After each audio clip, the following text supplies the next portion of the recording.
Hello, hello, hello, everyone. Welcome to Connect 5.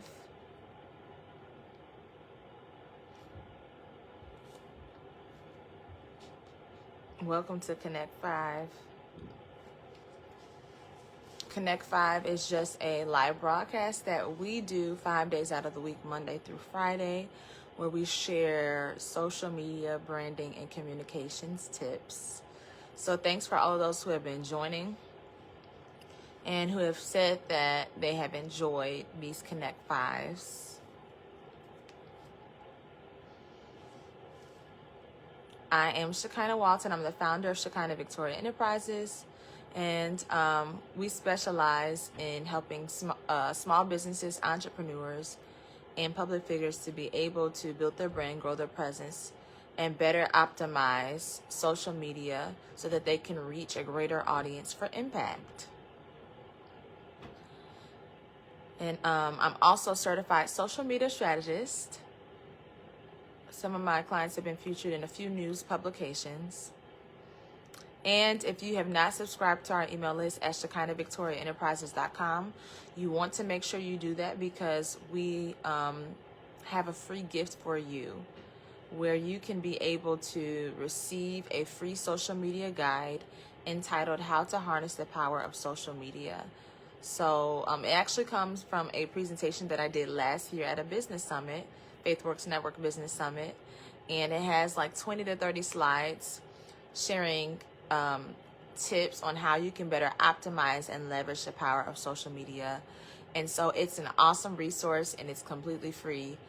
You can get that resource simply by subscribing to our email list at ShekinahVictoriaEnterprises.com.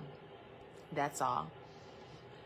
Just visit ShekinahVictoriaEnterprises.com and it will be delivered right to your email. Okay, now this live is going to be really good for entrepreneurs or even those who just want to get started. Maybe you're not, I would say an entrepreneur yet, but you're an aspiring entrepreneur. But you want to know how to get started when it comes to branding and when it comes to social media. So go ahead and share this if you're watching this. If you're watching the replay, hi. Please be sure to share this. Let me know where you're tuning in from. And I actually have a 7-step checklist, okay? So I have 7 steps that I'm telling you, if you implement, you're going to be set. Now, there's, of course, some more things, that you will learn along the way and that we can help you with personally, but you'll be at least set, with the basics if you follow this 7-step checklist. Okay, y'all ready? Y'all ready to get into this? So this is for any entrepreneur. Maybe you have already, I don't want to get into everything yet. Let me just start with the first step, okay? So the first step is make sure your business is registered with your state, okay? A lot of times we have a lot of people who they're so excited about their business, and I'm excited too, okay? They're so excited, they're ready to get the word out regarding their business. They have this new business idea and they know that it's going to help people and people are going to, really benefit from these services or these goods. And they're so excited and they post about it on social media, but their business is not yet legal. Okay, and so you want to make sure that your business is registered with your state. Okay, now I cannot give you your state's website because every state has a different website. But if you live in the state of Indiana, you can go to nbiz.gov and register your business on that website. Illinois, it has like a it's like Illinois governor, not Illinois. I don't want to tell you the right one. I don't want to mess it up, but illinois.gov or something like that. But you can look it up. You can look up your state's business website or their government website, and you can register your business on that website. So make sure that your business is registered with your state. We don't want anyone taking your name. We don't want anybody trying to sue and you're not covered.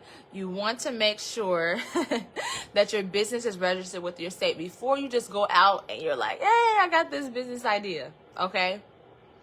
Before you tell all of the world through social media, let's make sure that your business is registered and that it's legal, okay? So that we can safeguard you from any type of legal troubles, okay? And also make sure that you're not taking someone else's name, business name. So that's the first step, okay? I know, but let's go ahead and do that, okay? Let's go ahead and make sure that we're legally solidified, okay? Whether, you are sole proprietor, LLC, whatever type of structure that you have, let's make sure that we go ahead and do that. You can be able to see which type of structure would work better for you. I'm not going to go into the different business structures on this live, but you can kind of see, you can have a summary. They have a summary of which of what the structures are, how they benefit you, so you can see which one will be better for your business, whether it's a non-for-profit or Okay, here's the second step. And this is only supposed to be 15 minutes long, so let's hope that I stay under 15 minutes. The second step is get a professional logo created. Get a professional logo created. Okay, so get a professional logo created.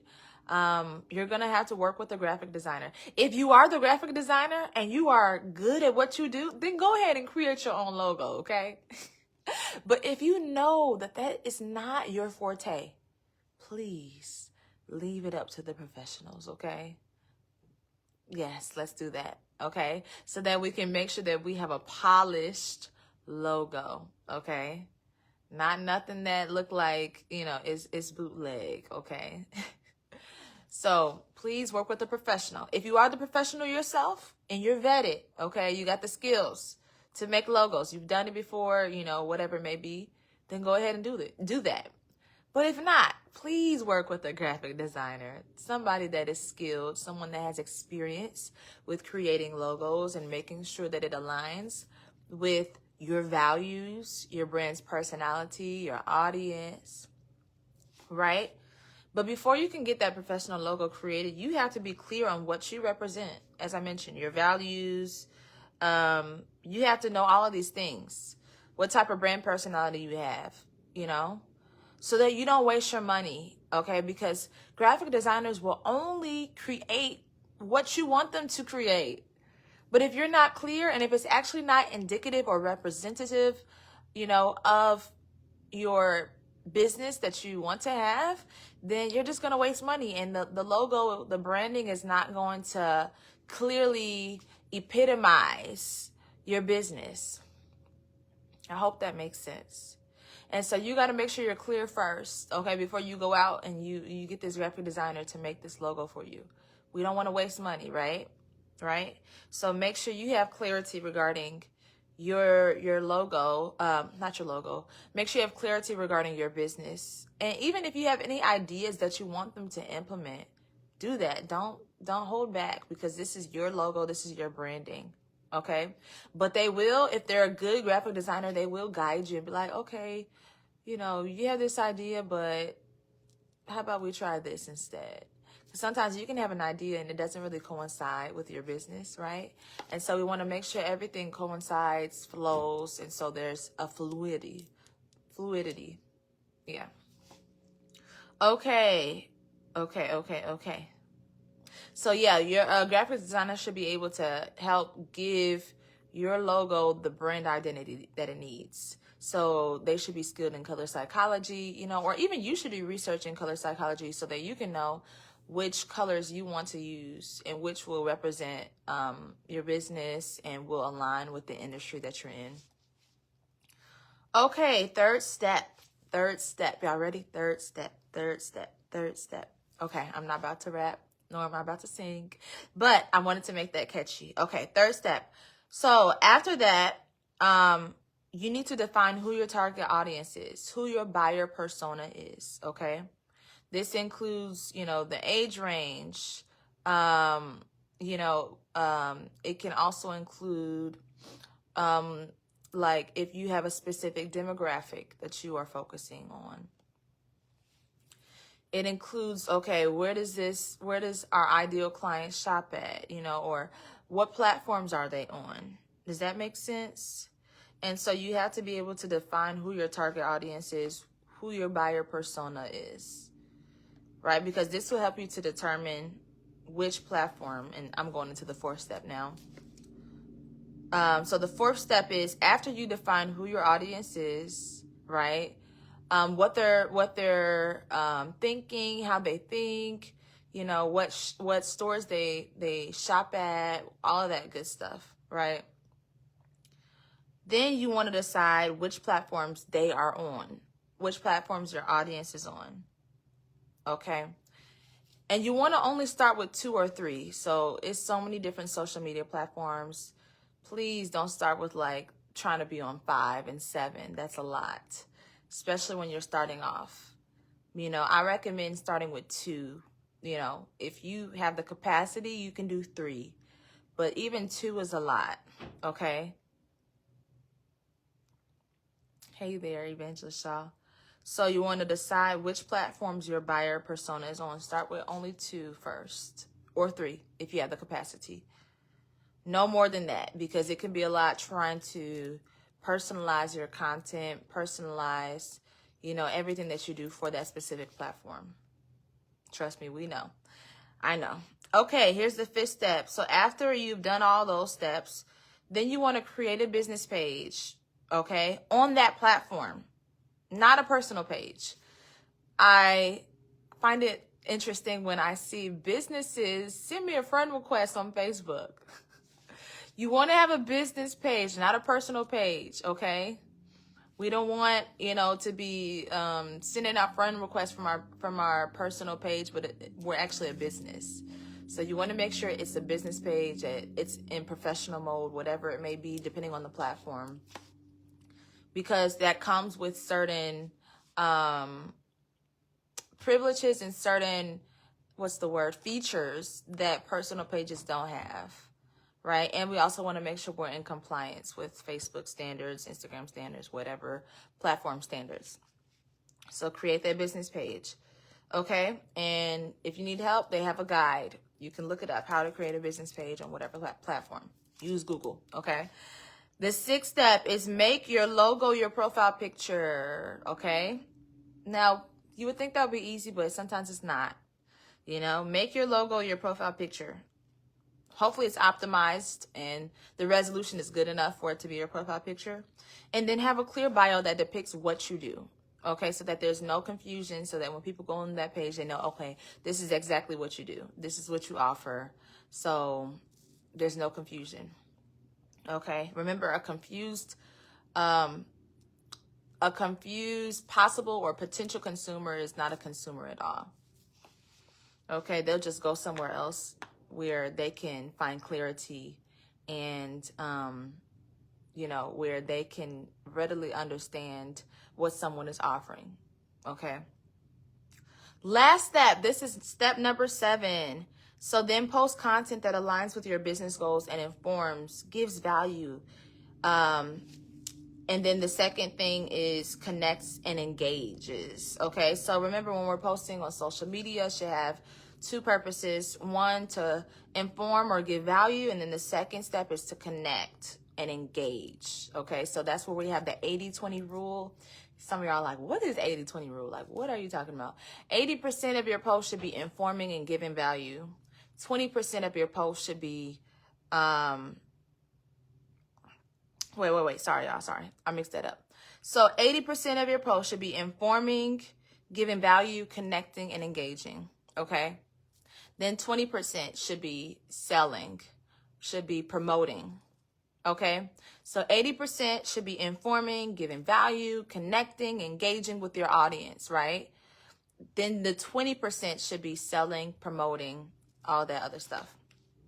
So you want to post content after that aligns with your business goals and informs, gives value, connects, engages, and then eventually promotes and sells whatever you are offering.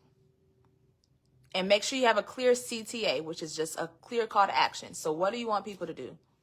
You know, you have to be clear, right? And so that was a 7-step checklist that you can follow. If you're an aspiring entrepreneur, if you're an entrepreneur now, if you're a startup, whatever it may be, okay? Even if you're just, you know, trying to optimize your social media presence, these are things you can follow. And I was going to say something, but I literally forgot what it was. Oh my goodness. Don't you hate when that happens?